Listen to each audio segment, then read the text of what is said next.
Welcome back, great to see you again, and thank you for joining our channel once again. This week we're going to go into my two little favorite cakes. One is an almond cake, completely dairy-free, and the other one is a French apple cake. I love these two cakes. I'm going to show you both because you need to have these recipes in your book, in your kitchen, because they're so easy to make. You put them on the side, family comes home, friends come over, cup of tea, cup of coffee, a slice of this cake.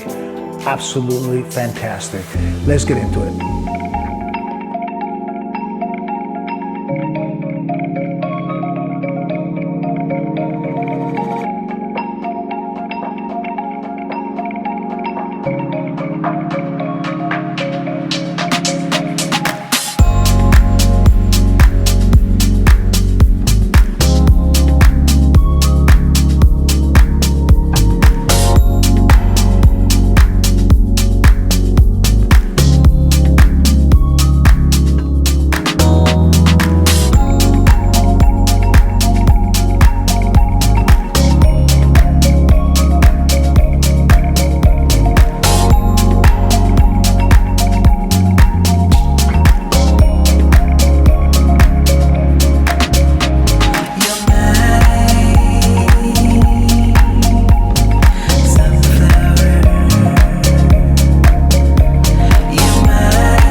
And those are my two favorite cakes. Why they're my favorite cakes, you may ask? Well, one, because very simple and easy to make. Two, very few ingredients, and usually you have those ingredients in your cupboard or in your fruit bowl. And three is because they're absolutely delicious. I don't know what you prefer. Prefer the almond, or do I prefer the apple? Almond, apple, almond. I'm not gonna debate this now, but go ahead and try them for your family and friends and let them be the judge and you be the judge yourself. Once again, thank you for joining us, guys. Thank you to all the subscribers and all the comments you send us. Once again, if you like this video, don't forget to like, subscribe, and share. And we'll see you again next week.